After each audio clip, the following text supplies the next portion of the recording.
What's up, internet? It's Wilshocker with it's Wilshocker on a mission to shock the world with fantastic content. And I know my content is not normally very good because I don't talk a lot and it's just all over the place. But I'm trying, man. I'm trying. Happy to report that everybody is set and ready to go. Okay.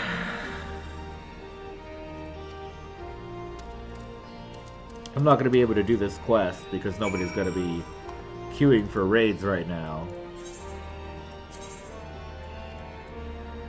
Yeah, I'm just going to drop that for now and go do MSQs.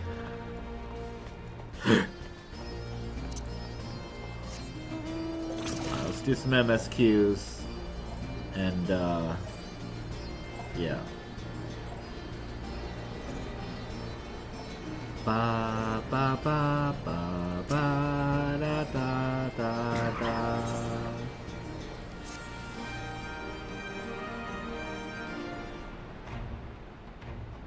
Come to see how we're getting on? We've made good progress since we took back Alamigo, but there's one big issue we still have to address. Leadership.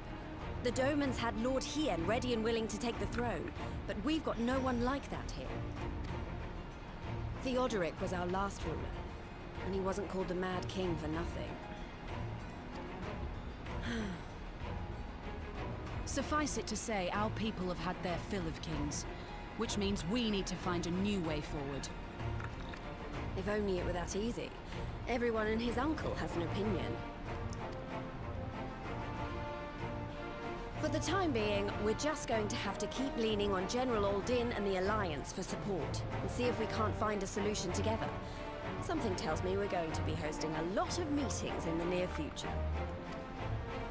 But if that's what it takes, I'm ready to talk till my jaw aches. The Reach is yours, Nago. Don't do anything I wouldn't. Aye, aye, Commander.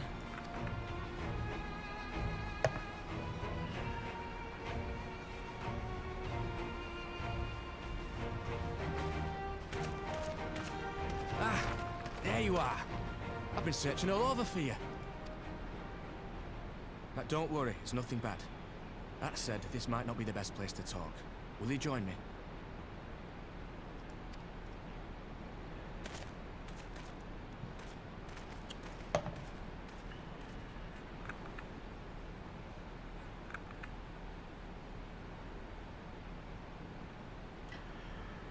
I'll get to the point. Might you be interested in a spot of adventure? After all, we were adventurers before we were scions, were we not? After routing the Imperials and liberating Alamigo, I reckon we've earned a bit of respite, don't you? And what better way to spend it than by returning to our roots? So, what say you? Shall we call on Alphino and go adventuring?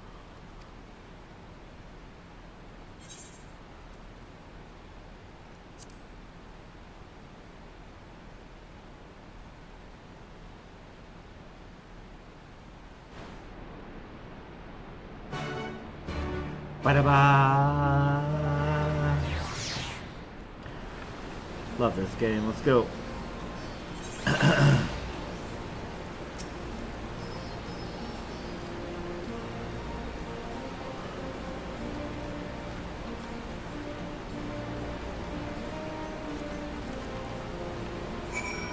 Wait by the etherite.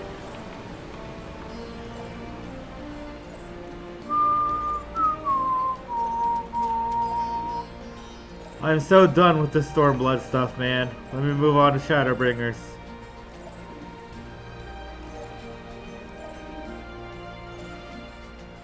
Ba ba ba ba ba ba ba ba ba ba ba ba.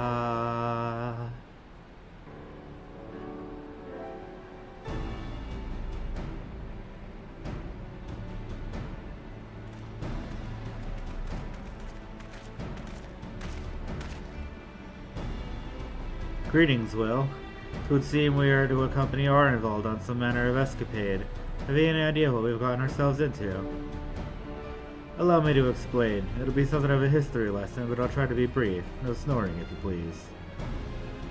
Now, the events I would speak about occurred before the occupation, back when Ala Mhigo was still a monarchy and Theodoric set the throne. A uniquely brutal despot by all accounts. That he was. The King of Ruin suffered no rivals, real or imagined, and his dispute with the monks of the Fist ended with Roger's Reach being burned to the ground. In the latter years of his rule, he was seized by the unshakable belief that unseen forces were conspiring to steal his crown, and so he ordered that every soul with a claim to the throne be executed, including his own family. The wealth of the poor sods he put to death became the property of the king, and it's said that these royal treasures were hoarded somewhere in the palace. Thus was born the legend of the Mad King's Trove. I believe I see the direction our adventure is to take. I assume you have a mind to unearth this hidden bounty? You assume correctly. And would I also be correct in assuming that this legend is widely known? Others will surely have gone in search of your prize, tempting as it seems. Well, of course we won't be the first to make the attempt. Following Ala Mhigo's liberation, more than a few eager soldiers turned the palace upside down in hopes of claiming an easy fortune. But even after scouring every room from dawn till dusk, they uncovered not a single coin. Their gold lust drained away as quickly as it had come, and the legend of the King's Trove remained simply that, a legend. But I see you have no intention of letting the story end there. What self-respecting adventurer would? Imagine, the three of us delving into a decades-old mystery. Tell me the thought doesn't set your heart to racing.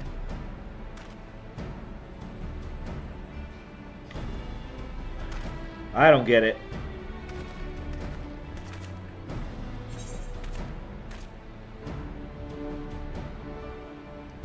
Secret treasure that nobody's found.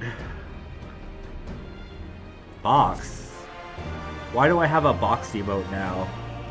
Why? That makes no sense to me. Oh well, whatever. Oh dear. Accessories of fending.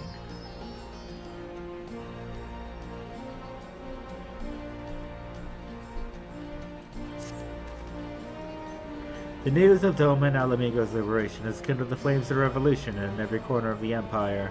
I hear an imperial province of Domlaska has already risen up in rebellion. Which means the Garleans must surely have their hands full. What better time than now to indulge in such a diversion?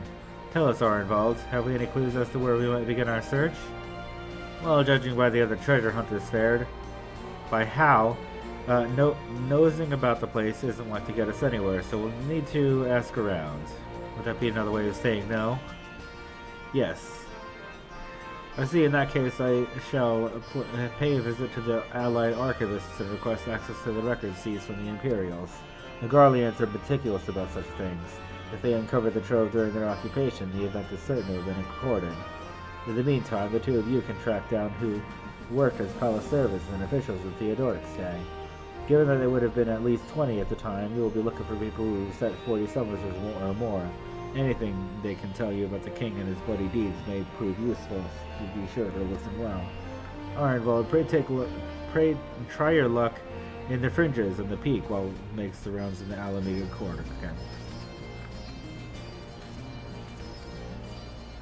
This branch of the story doesn't matter at all. I really dislike it when the story arcs just don't matter. When it's like filler content, like pointless episodes of Naruto, like I don't want anything to do with it. Don't want anything to do with it.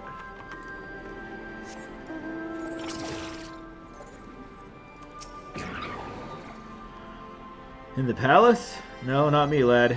Surely you've heard stories of the Mad King. He used to hold public executions up on the Divide Audience. Anyone, and I mean anyone, suspected of conspiring against the crown was flung from the top of those steps. Suffice it to say, I stayed as far away from the palace as possible.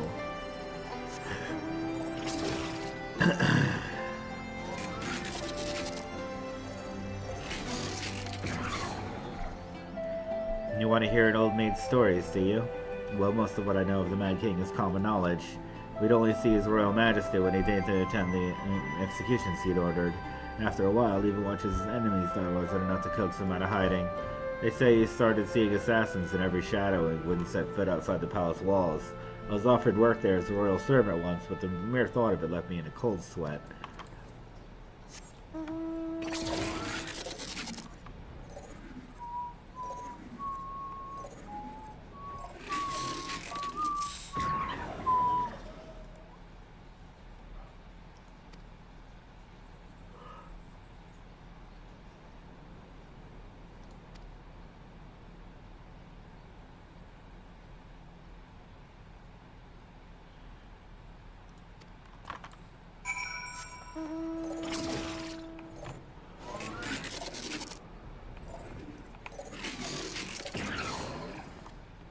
I am Arnold. What do you want with me?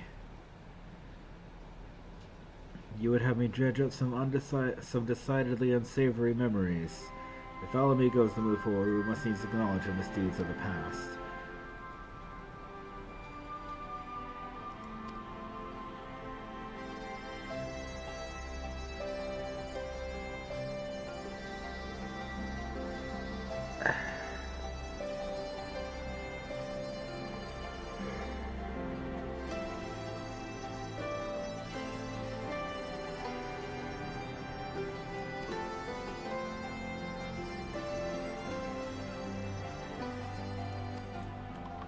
Interesting. New dungeon, sounds like.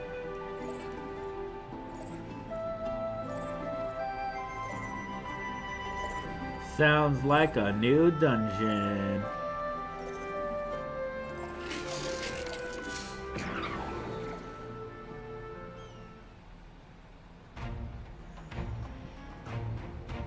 Since we're all here, why don't we share what we've learned? Allow me to begin then. As promised, I scoured the Imperial records of any mention of fantastic treasures, and found precisely none. It is just possible, I suppose, that a corrupt official deliberately hid the fact of the trove's discovery, hoping to enrich himself, but I find it rather unlikely that so valuable a find would stay secret for long. I conclude that our prize either does not exist, or the Imperials somehow overlooked it. But what of you, Will? Were your investigations any more fruitful?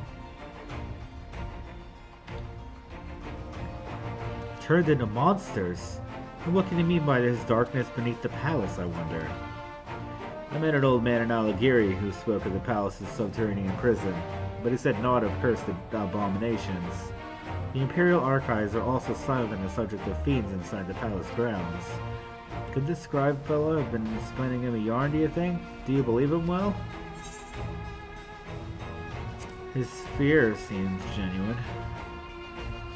If he was afraid, that doesn't lend credence to the tale, though I'm not sure how that helps us in our search. Do not be so hasty. Ernald's anecdote may very well have told us where the trove is hidden, but ere I share my theory, there's a matter I would clarify. You spoke of light-hearted adventure, but I sense a deeper motive for this expedition. Why do you intend on finding this treasure?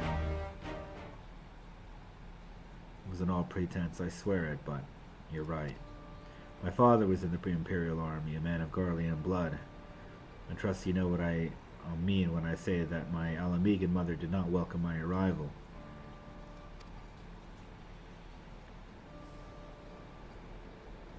As I grew, she would check my brow over and over, convinced that a spot on my skin was an emerging third eye, like the kind you see in pure-blood Garleans. My mother did not care for this taunting reminder of my heritage and took up a knife. War paint serves to cover the scar.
Prior to the great flood of the 6th umbral calamity, the salt lakes you see before you were yet dry ravines, and this, believe it or not, was the site of the ancient city of Scala, which rose and fell during the 5th astral era. From what we know of the period, the city was already deserted by the time the waters began to rise, having been all but destroyed by war, yet its ruins remain to this day at the bottom of Ffxiv. It is my belief that this darkness beneath the palace mentioned by Theodoric's former scribe was not a reference to their prison, but a place still further below, the ruins of Scala. I further surmise that the Mad King's unfortunate kinsmen were cast down were not simply out of desire to punish them, but to discourage exploration. Theodoric wanted to keep the ruins secure. You're saying they were meant to guard the king's mad trove? The Mad King's trove. Precisely. And since we know the court thaumaturge was involved, we can safely assume that any entrance into the old city will have been magically concealed. Which would explain how a legion of Imperial soldiers and the gods know how many Alamegans never found a trace of the trove. We, however, have certain advantages of which they did not enjoy. Would you be so good as to swim down to the bottom of the lock and search for an underwater route into the ruins? While you do that, Arnvald and I will seek out an escort to a portal within the palace.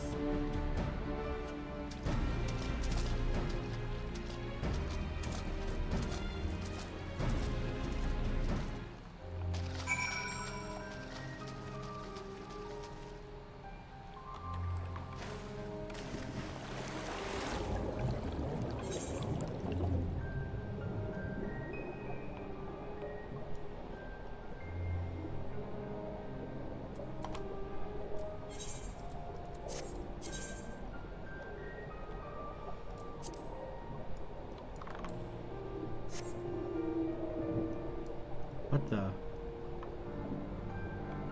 Oh, it's a triangle underwater. Interesting.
Probably no healer is online at this hour.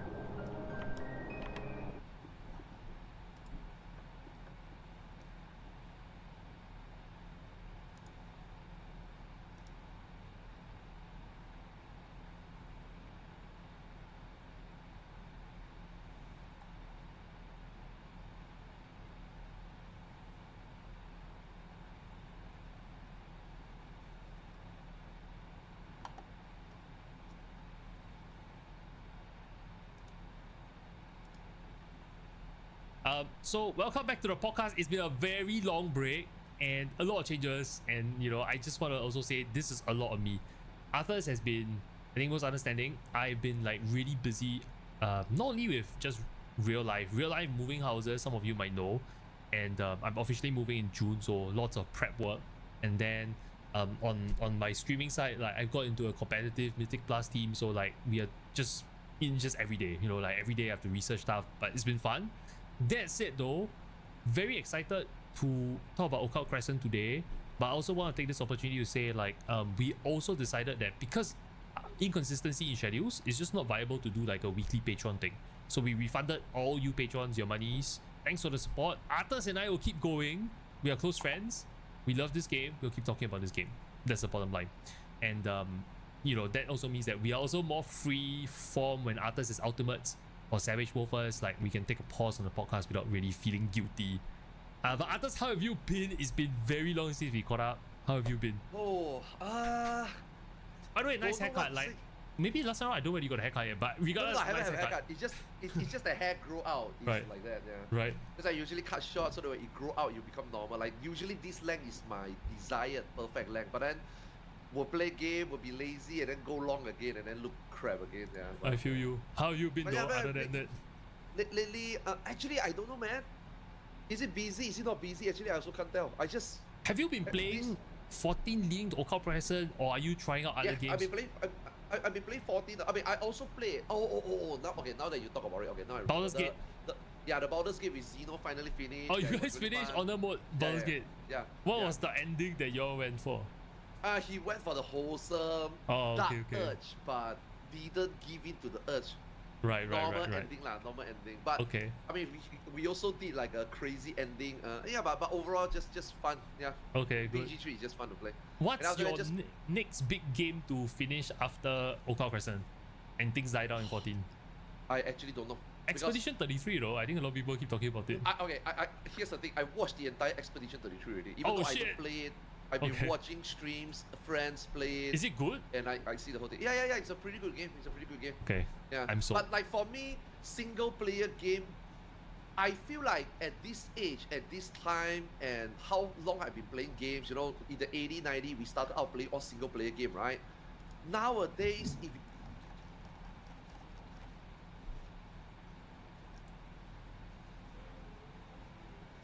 there is a ruin here where I'm at, down south. I don't think they're making the fate. Oh, I almost made the fade. We want to go to the first one, gate. Well, that fate is at another ruin. I don't know if it's. I might have found a level 24 area. That's probably not good. You're in fucking Barnea. Okay, I don't know if I want to be here. We want to go to the. Yeah, we have 2 minutes to get there, right? What's that? Yeah, it's probably a thing down here. That's what I was thinking. There's We're in, also like, an another area. fate that just spawned by the western end. Also gonna grab the save, right? That's a level. Oh, there's a 12 survey area, point where I'm I at. think. Oh god! Oh god! There's a body of water here. You think I can fish in it? Fuck! I've got priorities. Are you gonna be okay? I'm not okay. There is a survey point, but it's next to that ad. Oh, I'm gonna make it. Oh, is it like a level 20 something? Level 14. Then you're good.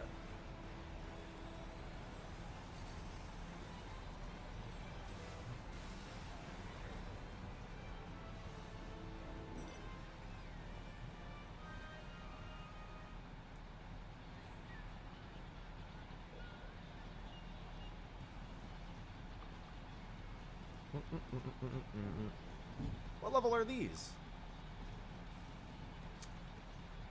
Only if you want treasure coffers. They're basically happy bunnies. Fate's not giving. They do. That was worth 1,000. Not nearly as fast as just chain pulling mobs though, unless a ton of people are there.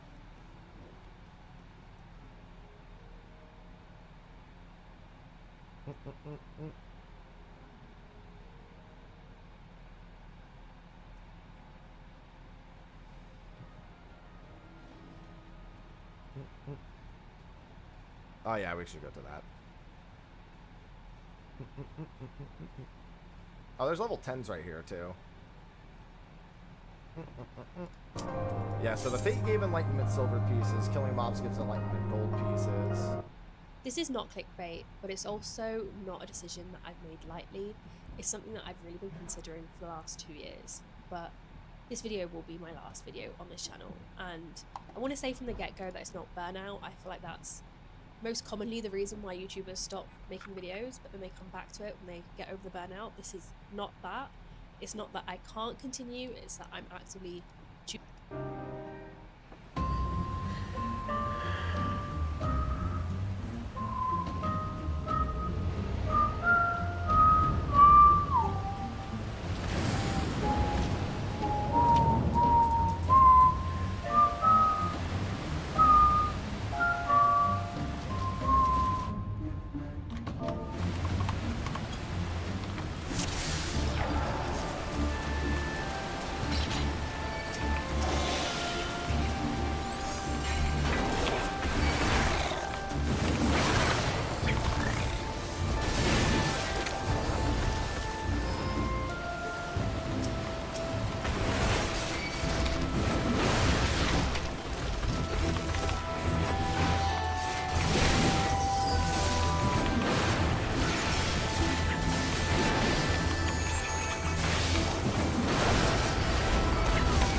'Twould appear this place is yet inhabited by King Theodoric's kin, or what is left of them.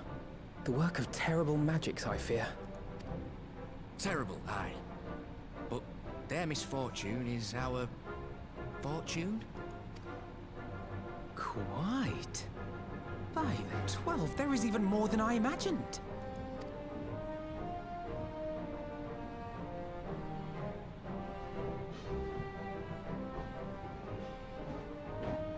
Oh, I can't wait to see the look on Lisa's face. Thanks for believing in me, you two. Watch out, it flooded. Oh shit. Let's see. Good check. Damn it. It floods all the time now. This one was obsessed with rain.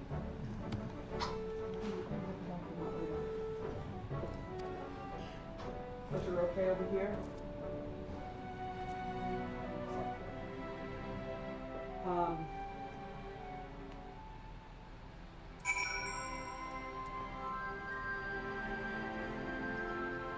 I'm having dirty emails. Oh, let's look at mine. Yeah.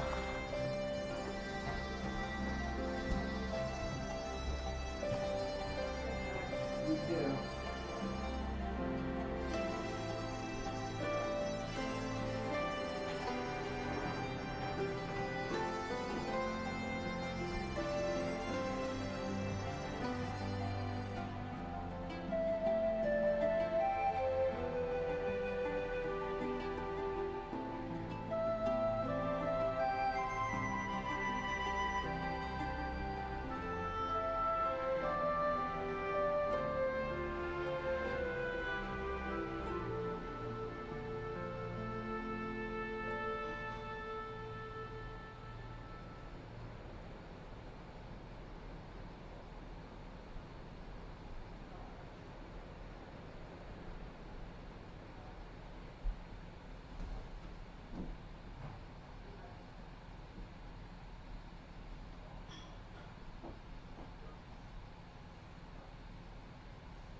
Well, that was how it goes.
Step back, all of you!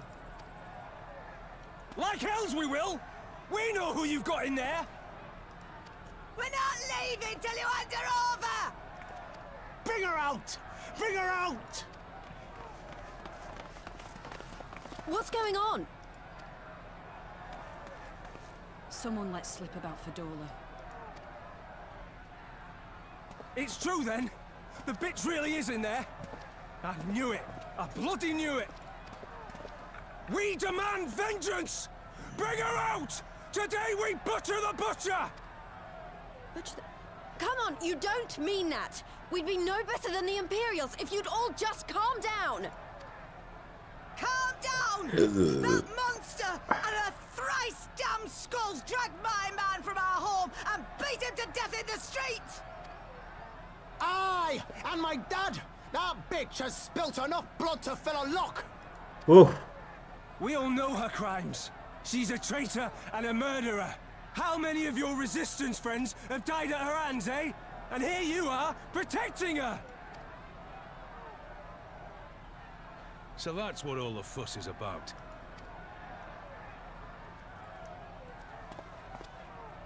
Hearken to me, brothers and sisters of Alamigo. Hey, who's this? That's the Bull of Alamigo. My friends, you are not alone in your anger, your grief, your despair, for it is mine as well. That gnawing pain in your breast, it is enough to bring an old bull to his knees. But I ask you, brothers and sisters, to think not only of the family and friends who were cut down before your very eyes, but to think also of the ones who were abducted, the ones who may yet live. Where were they taken?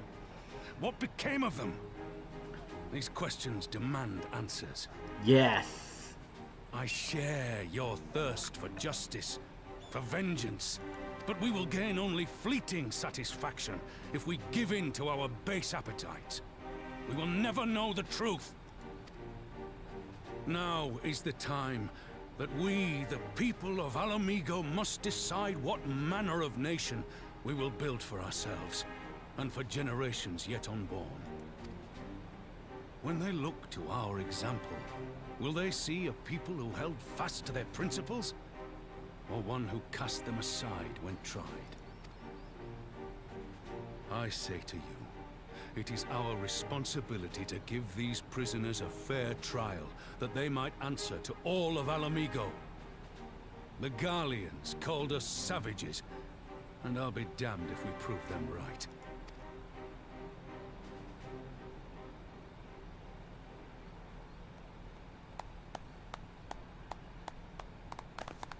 Yeah! A change of heart. Let's go. I know you're right. I do. But I can't. I can't. Aww.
Dun dun dun dun dun dun. My thanks, Ralban. Listening to their anger, I could feel myself being swept away. 'Tis a difficult tide to stem. It was that same rage which brought us to our feet and carried us to victory. But now that the war is over, all the unspent fury is being channeled into vengeance. Aye, and it's not just here. We've reports of mobs swarming all over. They've been targeting folk known to have cooperated with the Garleans. It starts with insults most often, and someone picks up a stone. Some industrious souls even sought to seek out the graves of Xenos and his officers. It was grim. I want to build a country where everyone, regardless of race or origin, can live side by side in peace. But maybe the time isn't right. Maybe people just aren't ready.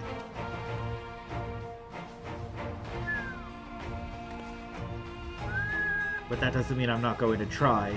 The representatives here will be here soon, and I'll be damned if I'm going to give up before I've even begun. Who are these representatives exactly? Oh, village elders, refugee leaders, and the like. It wouldn't be right for us to dictate the nation's future on our own, so we've planned a summit of sorts. We've even invited the Entente and the Current to participate. Alamigo stands at a crossroads, and this meeting will decide which path it takes. The matter of Fordola's sentence cannot be suffered to disrupt proceedings. Now let's execute her, and be done with it. She herself asked to be put to death.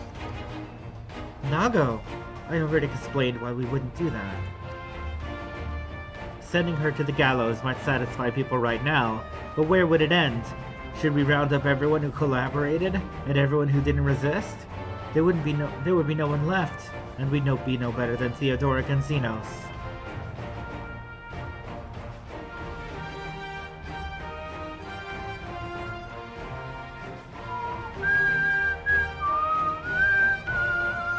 Begging your pardon, but might I be allowed to speak with Fordola? Only I caught a glimpse of her past, a moment of it anyway, during the fight.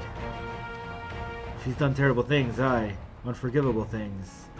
But in some ways, she's a victim of the circumstances in which she was born, and that's something I can understand. Alright, speak at the prison guard when you're ready, and I'll come to join you. I want to talk to her too. I'll return to my other duties then. We've barely begun to investigate the facility when they gave Fordola her powers. Be fairly warned, friends, she will test you. Don't let your emotions color your judgment when she does.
Well, little too much faith in my healer there.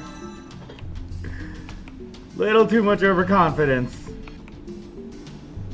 That sucks. Way to embarrass myself.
I try to be shocking, but it doesn't always work.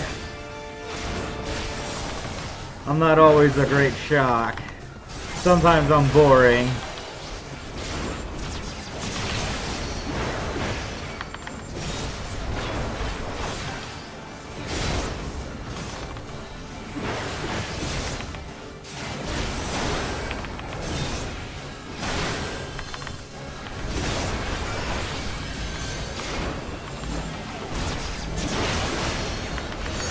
Haha!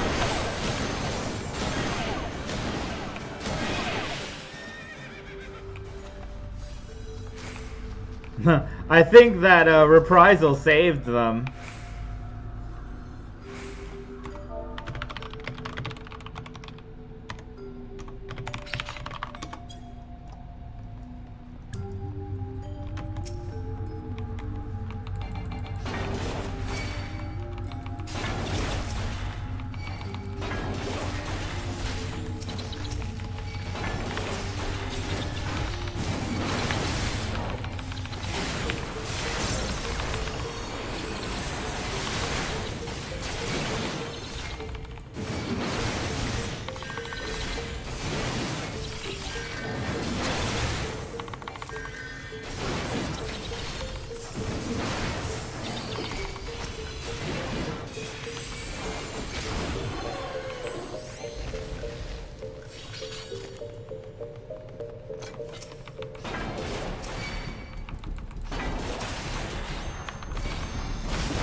Okay, there's nothing wrong with this healer, man.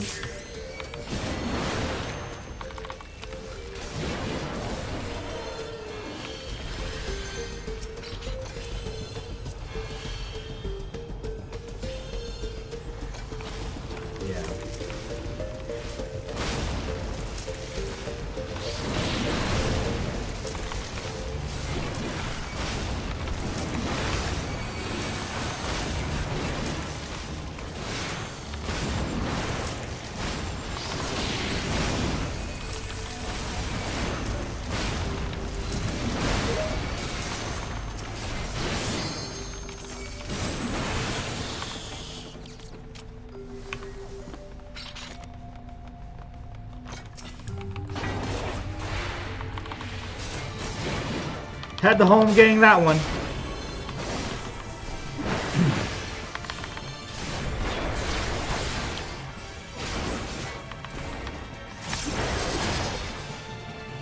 Oh, come on. I hate this crap.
Don't have space for that stuff.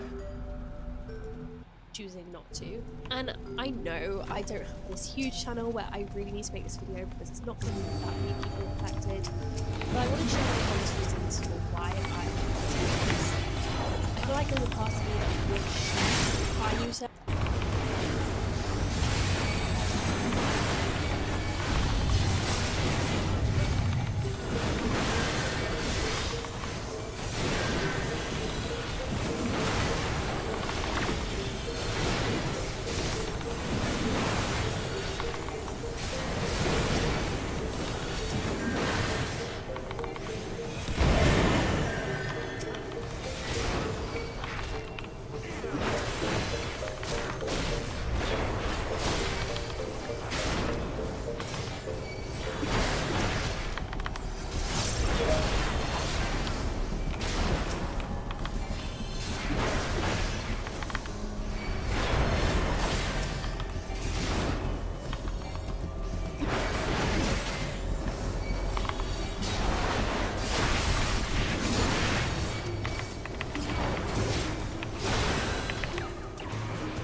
Certain things before I start on YouTube, and so I hope by making this video I might help other creators who are on this journey or who want to be on this journey, because I feel like I've been so lucky to have this really good understanding of what it means to be a creator.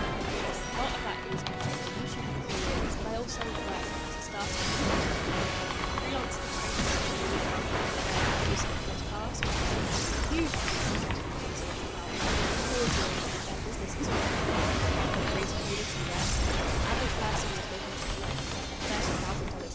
And just generally, I have a lot of friends who are just in this.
Oh, jeez. Leveled up again.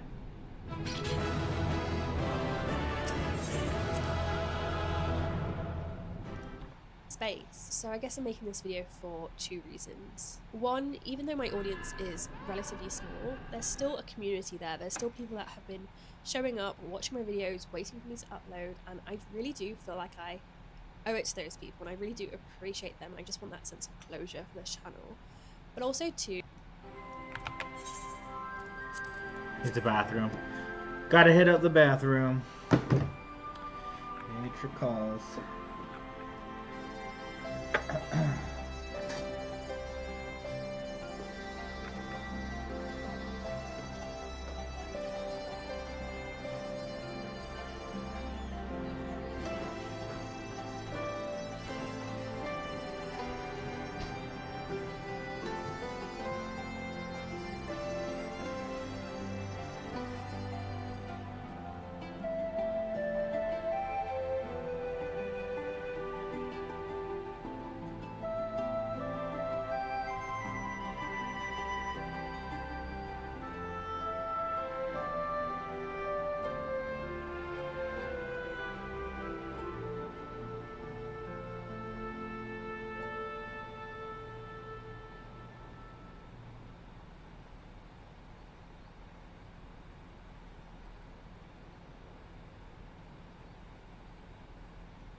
That's definitely not good. Ah. Don't worry, it's in your bed. It's in your bed, buddy. Give me that. Give me that. I want that 12K.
Ba ba ba ba ba ba ba ba ba.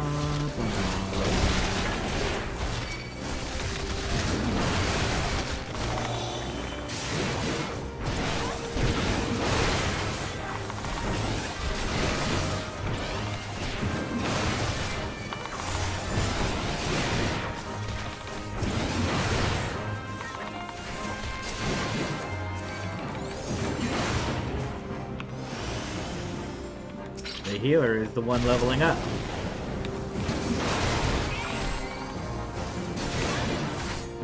Bum, ba, da, da, da, da. Bum, ba, ba, ba, ba, ba. Ba, ba, ba, ba, da, ba, da, ba, ba. Ba, ba, ba, da, ba, da, ba, ba. Ba, ba, ba, ba, ba, ba, ba, ba, ba, ba, ba, ba.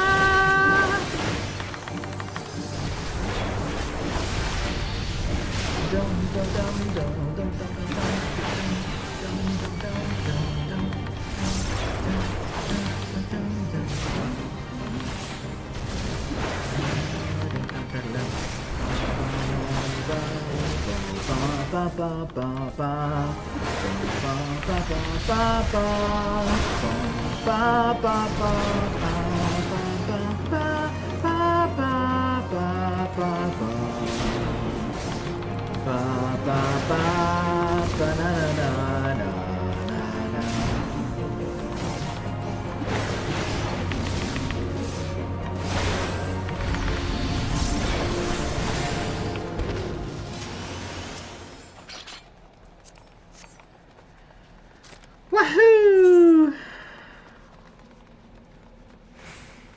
This way.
ba ba ba ba.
Whoops.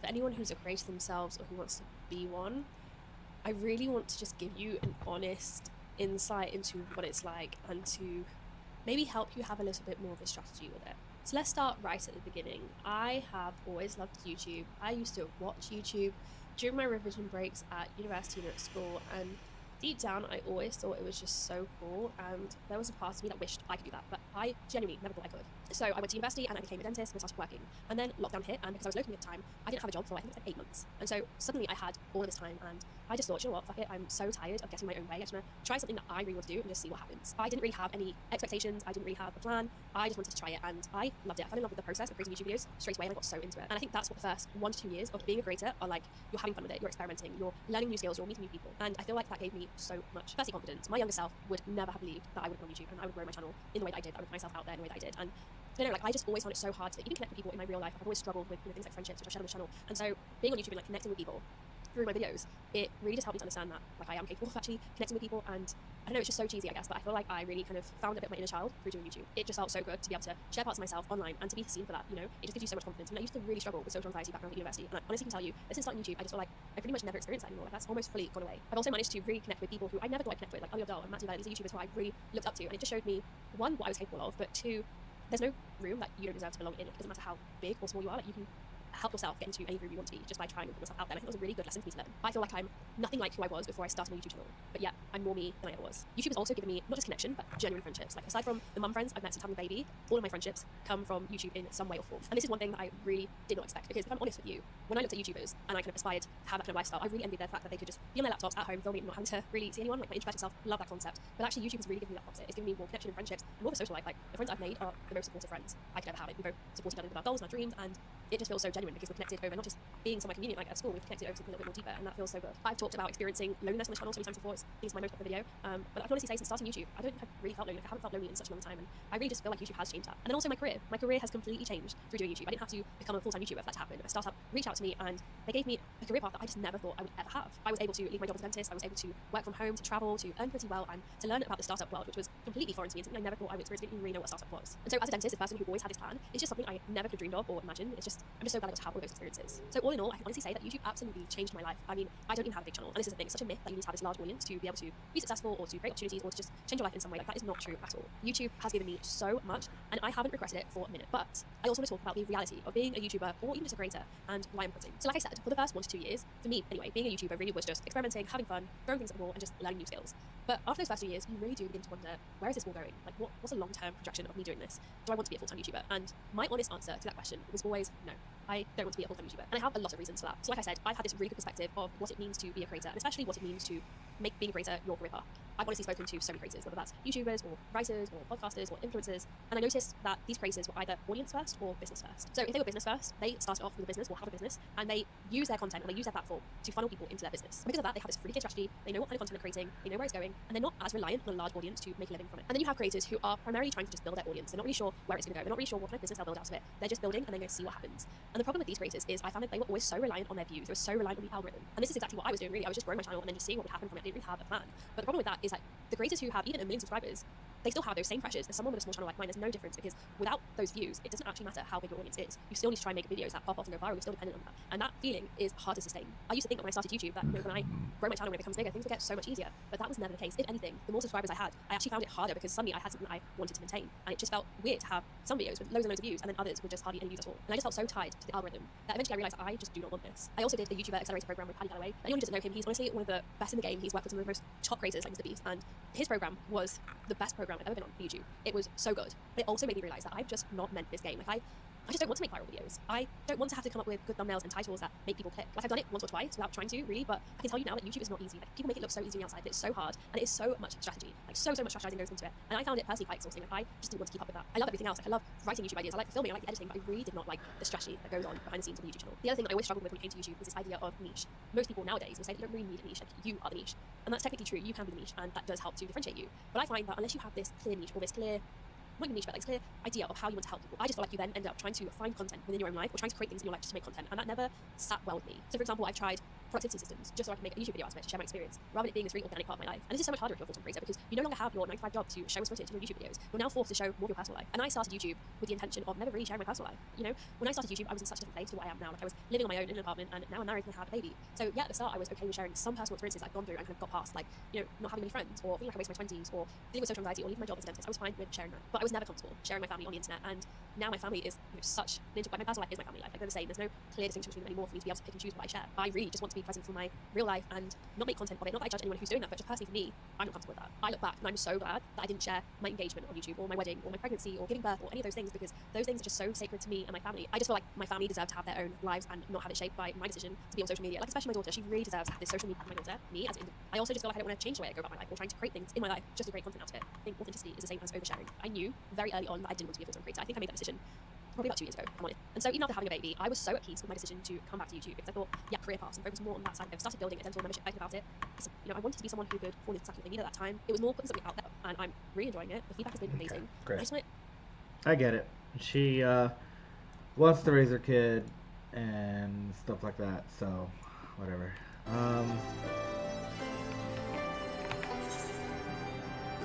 Okay, this is done. This is done. Still 12,000 if you're a DPS. Wow. This is fast. This is long.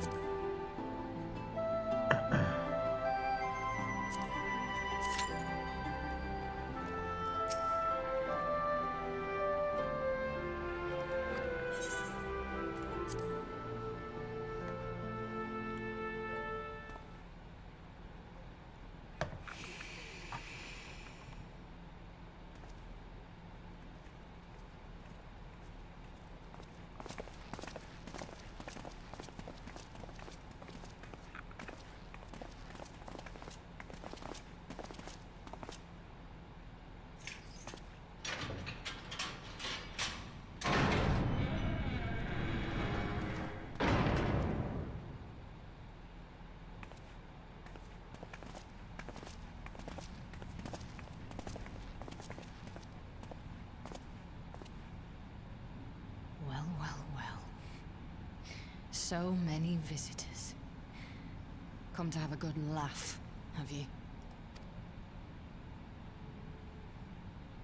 Or do you mean to put me out of my misery? To finish what you started?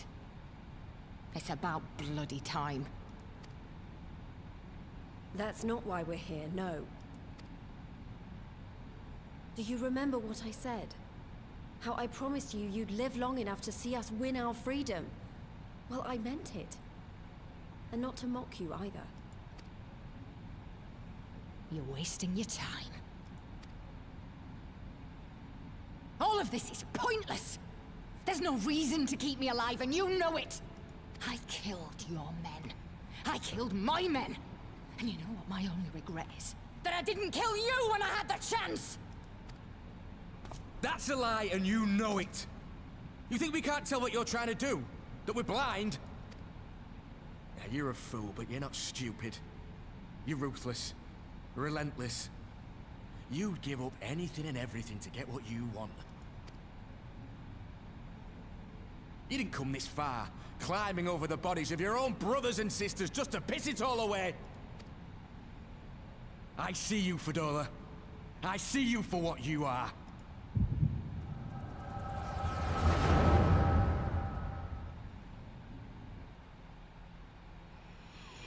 Well, here comes another vision.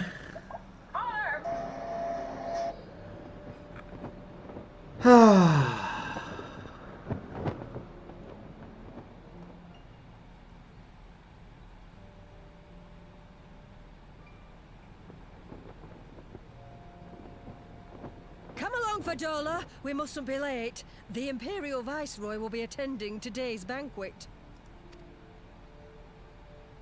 All right!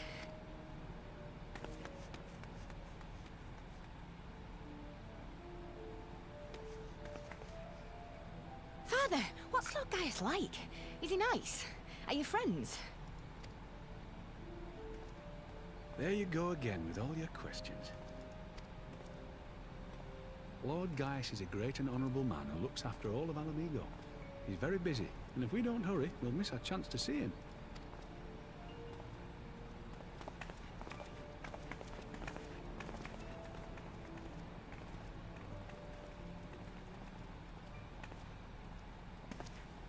Filthy tin-head lovers.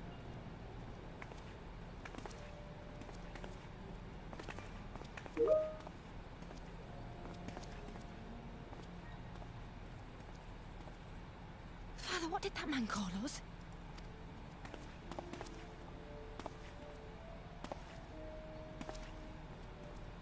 The little tin-head lover doesn't know what she is, eh? A traitor, sweetheart. A backstabbing bitch who gladly betray her kith and kin to gnaw on what few scraps the Imperials deign to toss her. Like your bastard father and whore mother. Jeez. Intense. That's not true! My parents are good people! They've never done anything like that!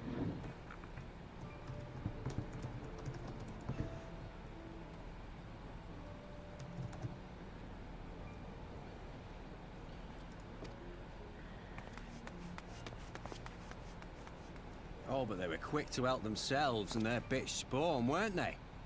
You're just as guilty as them.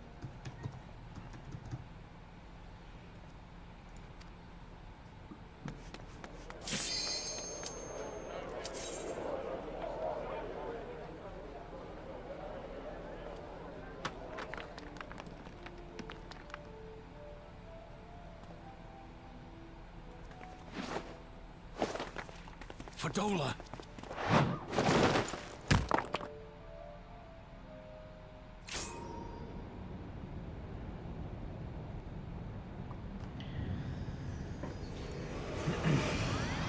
Fadola.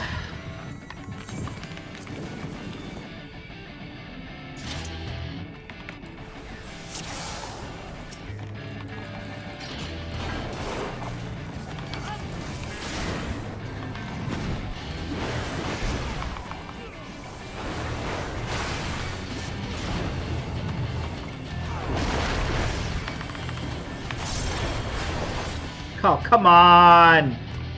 Man, this stupid ass shit.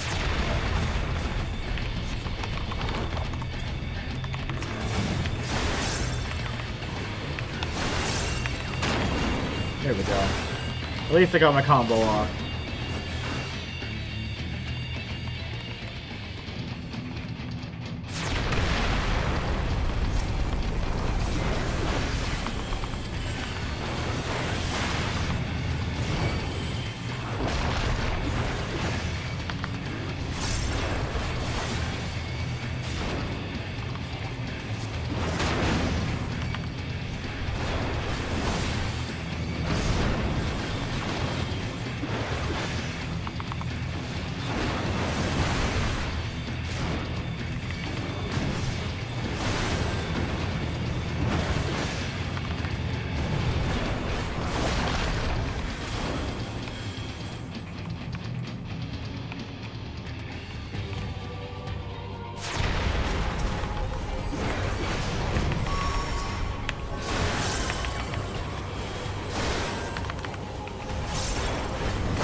do you mean to put me out of my... That's not why we're here, no. Do you remember what I said? You're wasting it. All of this is... I killed. That's a lie, and you know it. Now, you're a fool. You didn't come this far. I see you, Fedora. I see you for what you are. In real life as якісь такий тренд, що всі пили, знаєте, оце згущене молоко біле. Я не знаю, який це рік був, але це... You want toys and chocolate? Then you guys gotta go work.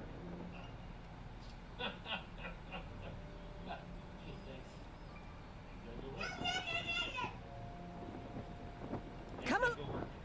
You want toys and chocolate? Yeah. All right.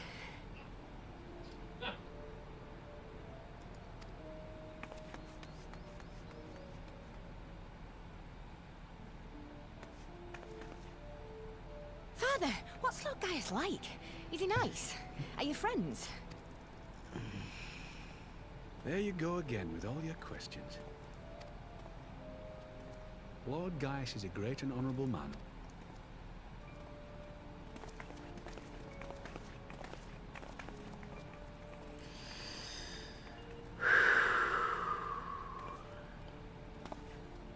Filthy tin-head lovers.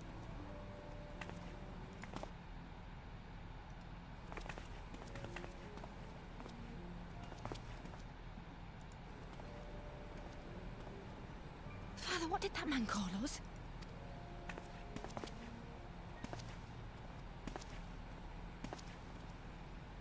The little tin-head lover doesn't know what she is, eh? That's not true! My parents are good people!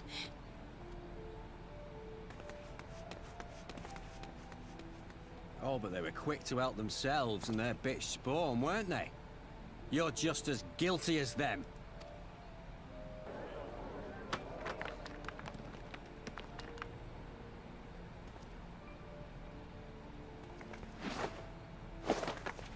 Fadola!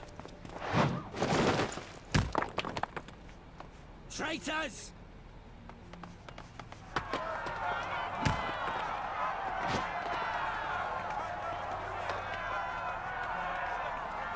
Please, you have to do something. My husband and daughter are in danger.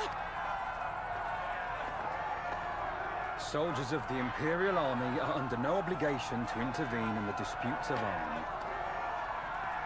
We're citizens. We have rights. I'm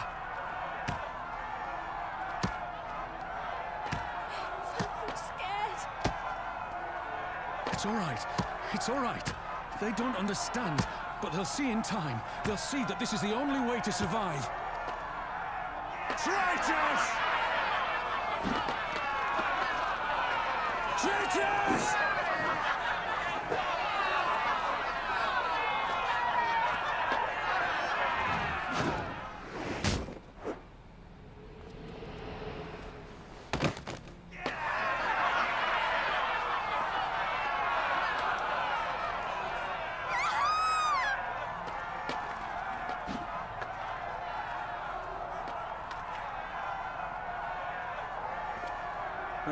Let the savages have their fun. They'll be more compliant once they've tired themselves out.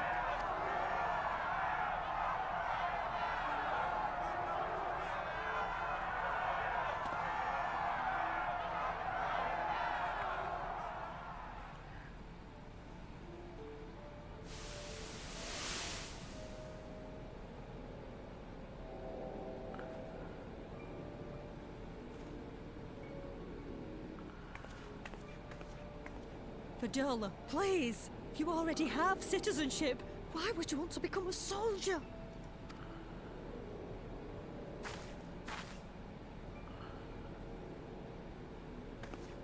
Oh, gods. What have you done to your face? Forgotten it already, have you?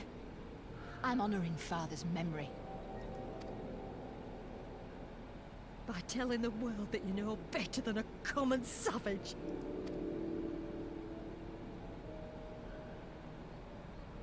Am I though, Mother? Are any of us? Can't you see? Citizenship means nothing to them. If you're not a pure-blood Garlean, you're no different from any other savage. So I'll play the part. I'll join the Legion and I'll make them respect me. And when the mob see that, they'll think twice before throwing their stones.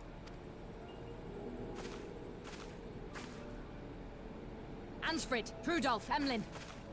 It's time. It'll be hard. Humiliating. They'll try to break us. Send us crawling back to our own kind. But we won't, no matter what. We'll bleed for them, die for them if we have to. We'll do whatever it takes to be free!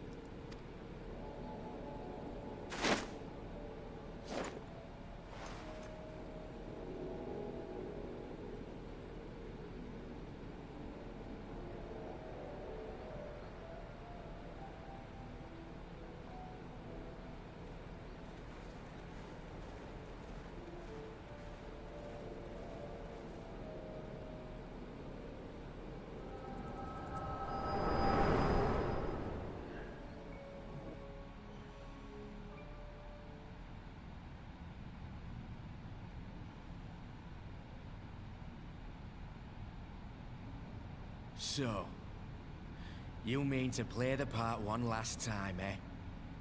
The unrepentant traitor whose death will serve to unite the people? Shut up. You had every chance to kill yourself. Fashion a noose from your clothes. Wait for the guards to leave you alone long enough to slip it over your neck. I said shut up! Oh, but then it would have all been for nothing, wouldn't it?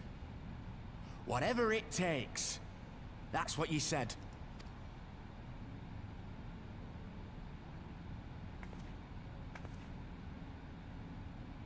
Been in my head, have you? Had a little peek at my past? And what?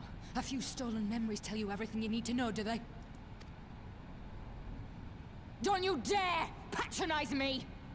You don't know a god's damned thing about the life I've led! The bastards that killed him.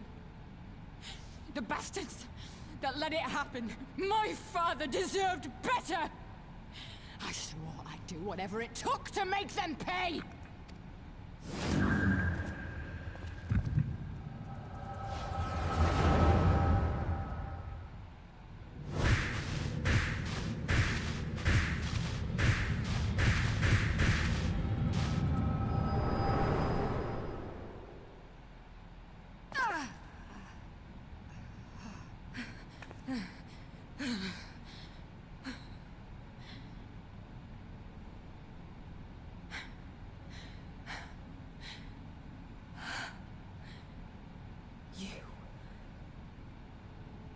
You. All that power. All that pain. It's too much. Too much for anyone. Wow.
Alright, let's go. Let's move on. Too much for anyone. The things they've done to you. The lies. The betrayal. The endless fighting.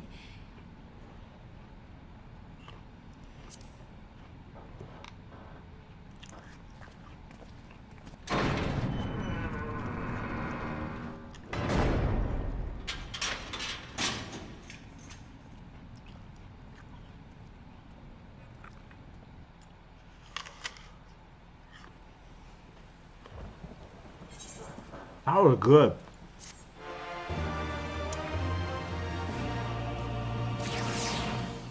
That was real good. I like Fordola.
Okay, I'm trying.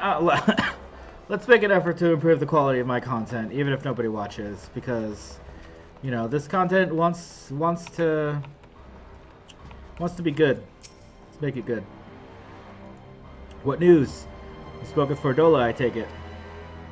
As expected, she didn't say very much, but it wasn't a total waste of time. Arenvald noticed something odd about her.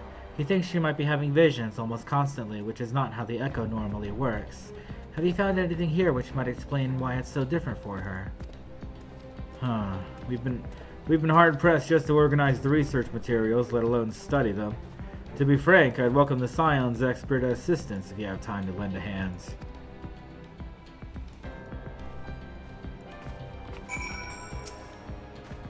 Bring whatever you discover to me, and I'll put all our findings together.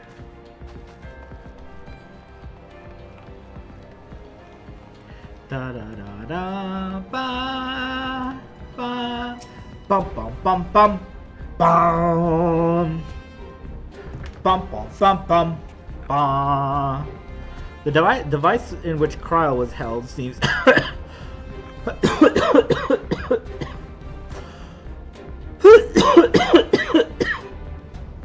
seems even more ominous now that you know its purpose. The surrounding pods are marked Supply Subject, while this one bears the label Master Subject. The Ironworks received a request from the Alliance to analyze these devices, and I've been recording everything of interest. Did you notice the labeling? All the pods are designed to drain the ether of the occupant, save that one right there. Unlike the others, the interior's been fitted with an array of sensors to measure etheric waveforms. To what purpose, however, I couldn't tell you. Well, they want to extract the echo from the echo holders and be given the power of the echo, so leave this section to me. Right on. What now? I got one of them. I guess there's more. Yeah, there must be more. Looking for more stuff? There's one. All the way on the right here. Get this scrap of parchment. See what it says.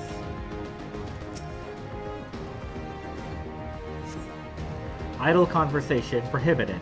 Eating and drinking prohibited. The fallen scrap of parchment appears to list faculty regulations, but nothing of any interest. I see. Why is it still there? Okay, it's just hanging out there. Sure, why not? And then there's a third thing somewhere. Here it is, a person. Flame Investigator. What's she investigating, Flame? So many bodies. Every one of them a victim of these experiments. Few show any signs of external injury. From what we've been able to determine, they perish from forcible ether extraction. Such a miserable way to die.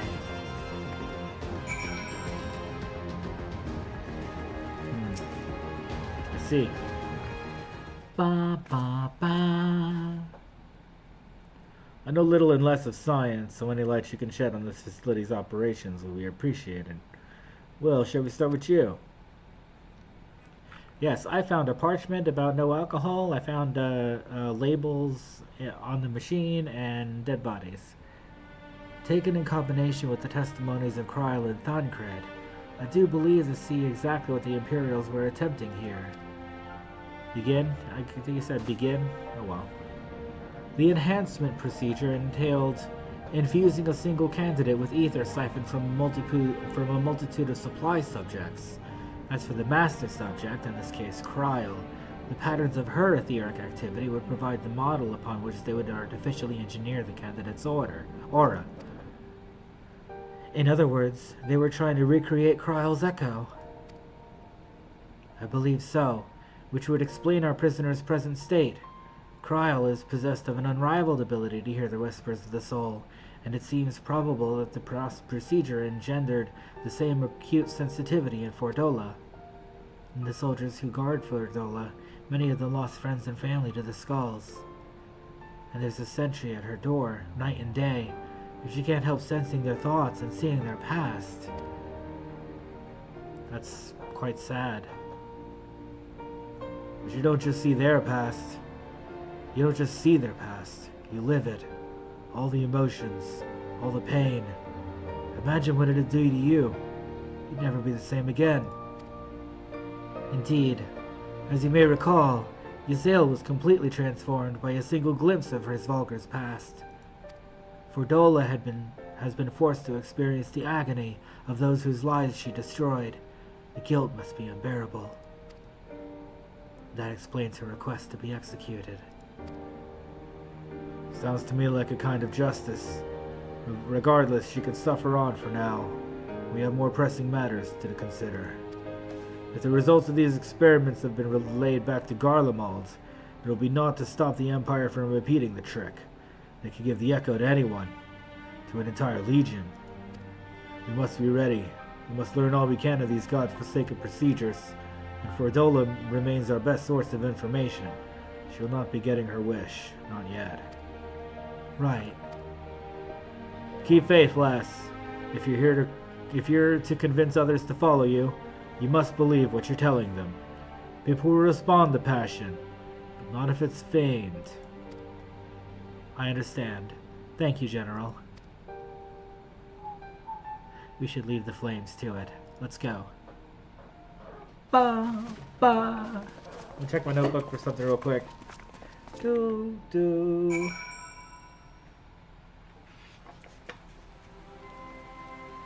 There was something that I planned on doing at 9 a.m. I don't remember. Could have sworn I wrote it down somewhere, but it's not in this notebook.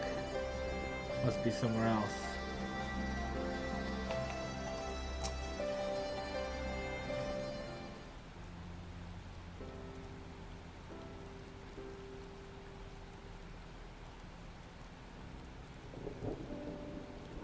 I go looking for answers about the Echo and end up getting schooled by Roban. Yet more evidence that I don't know what I'm doing. It's no wonder people listen to him and not me. General Alden is a veteran of countless campaigns, Lise. You cannot compare yourself to a commander of his experience. I know, but I also know that I couldn't have convinced that mob to give up and go home. It makes me realize how much we rely on his authority, and how much I still have yet to learn. I wonder what he'll do when everything here is settled. I mean, it's his homeland. After going to the trouble of winning it back, might he not want to stay? 'Tis a quandary which countless refugees now face, to continue the life they built in Ul'dah, or start again in the land of their birth.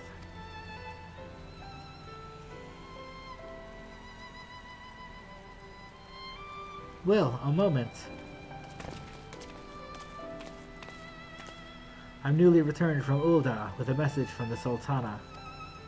Her Grace desires an audience with you. She understands that you have responsibilities here, but asks that you visit the palace at your earliest convenience. Very well. I must away and attend to other business. Until next time, my friends. Okay, that's a very short-lived reconnection with Pippin. An audience with the Sultana, depending on the nature of her consultation. This might be the perfect opportunity to inquire about the General's future plans. Yes, we'd all like to know about those, Alphino, but not everyone's as comfortable in interrogating royalty as you. Take no notice of them, well. Complete. Ba ba ba ba. What else do I want to do before it's time to go?